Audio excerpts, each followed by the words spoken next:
Yes, sir. Yes, sir. Hello. What's up? How's it going? Howdy. All of these are great examples of how to greet people. People who you've never met before in your life, or people who you've known since forever. And they're usually followed by a handshake or a hug or whatever. Dap me up, G. But no matter how it goes, it's always the beginning of a human interaction. Even a subtle head nod to a passerby walking by is enough to let them know that, hey, I acknowledge you, I see you, and I see your presence as a human being. Sup.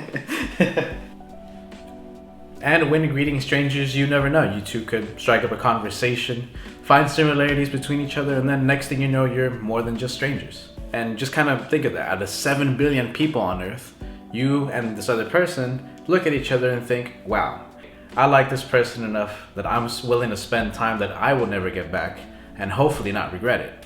Hopefully. But how did we get to that point? How did we as creatures turn from just being animals in a group to humans in a civilization? When did it all begin? Yes, animals in the wild do naturally form social groups to survive, like packs and herds, survival in numbers pretty much. But what I'm asking is, when did we start being human-like with each other? When did we start being human-like in general? So that way we can survive and evolve together and adapt to our surroundings as a unit. When did we spark up the need to move away from just natural animal instincts into something more different? When did we start being human? When was the beginning of humanity? Well, first, let's start with that word, humanity. What does that mean?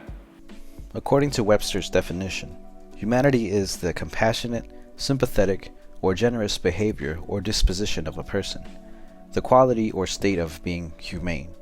What does that mean, to be human? Scientifically speaking, a human is a product of evolution across millions of years, a gradual transformation from one creature to another, slowly evolving into what we are today as humans. From monkey to us. There are no other animals like us today on Earth, not even our older cousin species that were very similar to us, like the Neanderthals. They happened to go extinct a while ago, as well as the others. And excluding whatever crossbreeding did happen between all the species, we are the end product, human beings, and we run the Earth today. But that doesn't seem to be all there is to be human, at least not in my opinion. And I'm not the only one who thinks this as well. Philosophers throughout time have questioned this, and maybe you've questioned it while you were taking a shower. Look, I'm Woody. Howdy, howdy, howdy. What does it mean to be human? And as everyone's favorite philosopher, Plato, likes to put it, He says, "For all good and evil, whether in body or in human nature, originates in the soul." So your boy Plato believed that humans have two parts to them, the material body and the immaterial body, or the soul. Whoa! Yankee! Well, what's that? What's the soul? Well, in his terms, Okay, so the soul is the source of everything we feel, and it is what drives us to be who we want to be. We all strive for something personally, being a good family member or a good friend, a good student or an excellent employee, whatever it may be. However, it might not be something positive for everyone. There is an inherent evil in someone's soul. Those who murder, cause despair, and are all around just unpleasant willingly, could be said that they are striving to be something, but not something positive, not a good influence, something that's just bad. God damn, my hair's looking like So it can be said that our souls are the driving force that helps us find whatever it is we want in our lives, whether it's intelligence, friends, love, to be famous, to become infamous, whatever it may be. And this can all be summed up in, guess what? Another Plato quote. Man, a being in search of meaning. It's a really decent quote. Plato also believed that the soul itself was divided into 3 different parts. There's reason, appetite, not that kind of appetite, more like physical urges, and will, or the emotion, the passion, and the spirit of the soul itself. I realized my collar was f***ed up. So the origins of the soul could very well be the beginning of humanity then, right? We just have to find that. Maybe.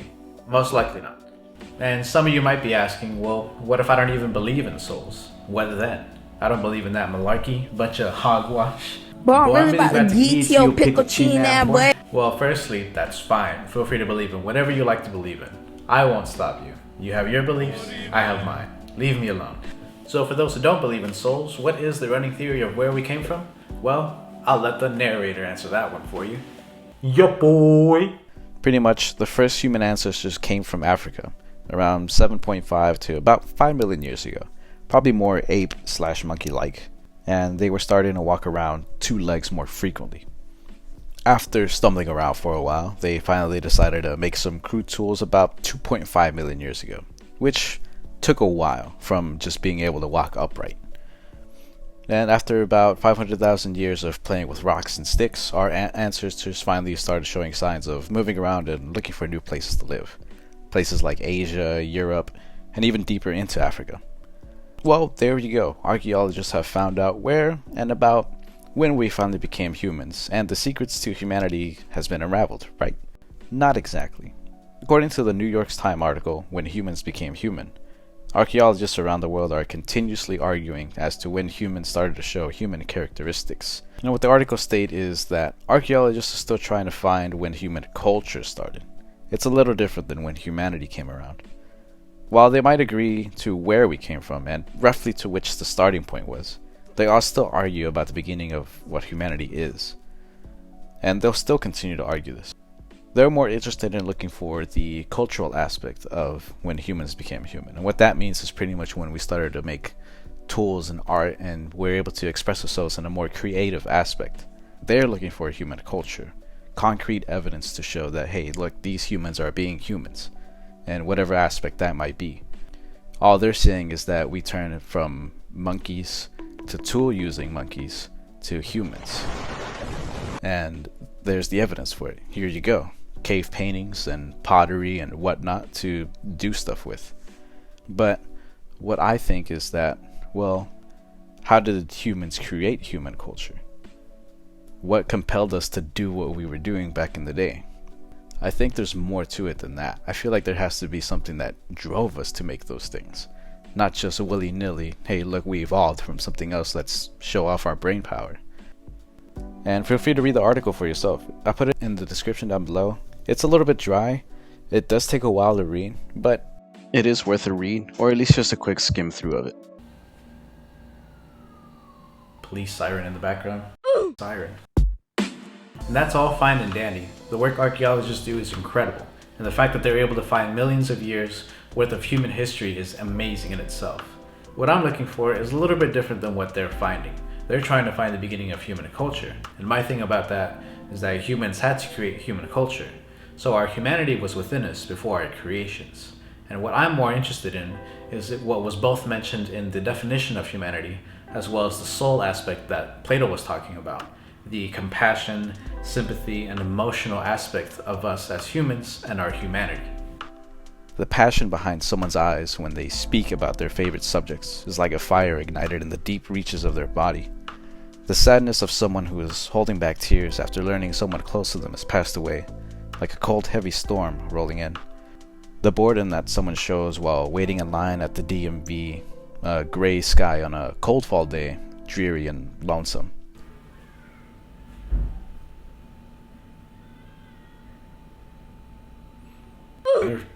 They're having loud Bible study up there. I don't know if you can hear it. So you see, to me, to lack emotions is to lack humanity. To not have any emotion is to not be human. And I won't get into the whole animals have emotions as well, like dogs and cats and even elephants. That's good for another video, for sure. I'm just talking about humans for now. But now we're back to emotions, and so far we've talked about how emotions can be the driving force to do the things we want. And I briefly mentioned that the lack of emotions is the lack of humanity. So where did those come from? Our emotions, pretty much. Well, it's said that our emotions evolved as our brain evolved. The more complex the brain is, the more we're able to think, problem solve, and ultimately survive. And I mean, that's the point, isn't it? To just not die? Dying is scary, and we fear death. Fear might very well be one of the first emotions anything has ever felt on this earth, especially our ancestors. Nothing wants to die, for sure. So to help us, our brain developed a way to not make us look at our surroundings so passively. The dark can hold massive predators stalking you. The brightly colored creepy spider on your arm could kill you when one bites, falling from a cliff to an untimely death. And this is just a very brief list of dying. Like, there's a lot more that could happen to us. So fear isn't the first emotion that we hold that is integral to our humanity. I mean, everything else feels fear. You can look at a rabbit and chase it and it'll be afraid. heart pumping, heavy breathing. That looks like fear to me. So fear wasn't just given to us and only us. It was something that's spread out, in a sense. And unfortunately, I don't think that's the answer. So here's the part where it does get a little bit more interesting to me. I like to think that us as humans didn't really start being humans until we developed the complex emotions of passion and empathy, one a little bit more than the other. Passion is what drove us to be creative, to look at our surroundings and see what we can do with them. We were able to create tools, build shelters, and harness fire, all these great things. It is a very underlying part as to what makes us human and differentiates us from other animals that we share the planet with. But I don't believe humans didn't really gain their humanity until we were able to empathize with each other. That's my biggest thing with this whole humanity thing. It's empathy, the ability to understand and share feelings with others. That is what makes us human. We can see when one of our own is mad or sad, happy, anxious, whatever emotion, and we can relate to them. We can help them. As we started to evolve, our relationships and social dynamics grew with us. We loved, lost, hated each other before we even began to formulate full languages.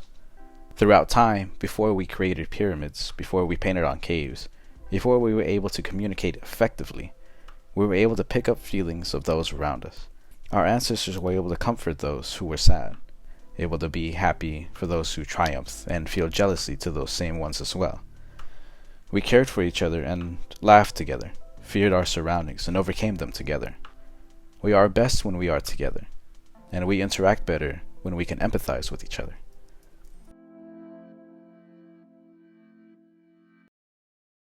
Anthropologist Margaret Mead was asked by a student what she considered to be the first sign of civilization in a culture. Mead said that the first sign of civilization in an ancient culture was a femur, thigh bone, that had been broken and healed. Mead explained that in the animal kingdom, if you break your leg, you die. You cannot run from danger, get to the river for a drink, or hunt for food. You are meat for prowling beasts. No animal survives a broken leg long enough for the bone to heal. A broken femur that has healed is evidence that someone has taken time to stay with one who fell, has bound up the wound, has carried the person to safety, and has tended the person through recovery. Helping someone else through difficulty is where civilization starts. We are at our best when we serve others. Be civilized. And I personally couldn't agree more with Margaret. This could be the very beginning of our civilization, of our humanity settling in. Helping those who need it is what separates us from most animals. It makes us human. Even today, society as a whole, for the most part, work together to make sure that the future is better than it was yesterday. Medical science advances to ensure humans can live a healthier, longer, more comfortable life. Engineers and scientists ensure that we are able to innovate and move past what was deemed impossible. While yes, there is still a lot of turmoil going on around the world with despair and conflicts everywhere you look, I believe that if we're able to get past these differences, our beliefs, our nationalities, even the way we look, us as humans are able to do some unimaginable, incredible, wonderful things. Even at an individual standpoint, helping others is a very fulfilling sensation. Helping a friend move into a new place, or helping your older relative with something they don't understand online sounds like a chore. Even walking your roommate's dog can be a lot. But the gratitude of helping your friend, the appreciation from your older relative, the small but great delight from your roommate is very much worth it in my opinion. It makes you kind, generous, virtuous. It just makes you a great person. As Margaret said, we are at our best when we serve others. To end, I guess I do have to give you an apology. I don't have a definite answer as to what the beginning of humanity was. I can't give you a specific time, date, event, or even an approximation as to when that might have been. So, my bad. If that's what you were looking for in this video, I'm sorry. But what I hope you can take away from this is maybe a new perspective or a new outlook onto what the beginning of our humanity might have been, or at least enjoyed my thoughts on the human origin. So remember, be kind, be great, and thank you for watching. One of those has gotta be fine. That one's gotta be okay.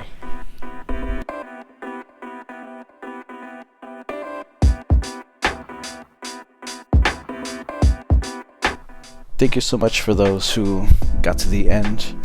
I know I enjoyed making this video. It's my first time. It's gonna be rough, but I'm very excited to put out more videos like this. don't really know what to say, but whatever links are in the descriptions, I do have a couple of articles that I really enjoyed reading for this video. Also, feel free to follow me on Twitch. I'm at twitch.tv/FalsedCube. I just play whatever games with some friends, and we always do some dumb stuff. Or what I'd like to do for the end of the videos is just kind of shout out what I think is a really just interesting YouTube channel. This week's going to be Chris Kazan. I've been watching them for years. They always have a bunch of very informative, very fun stuff, and they also go a little heavy as well. And it's definitely worth a watch, especially if you like to learn things or just think about different things. They have a really good video on what the origin of humans are, and I'll put the link on that one itself. Definitely check out the video. And that's pretty much it. Thank you so much once more. Just like and subscribe, and I'll see you on the next one. Thank you.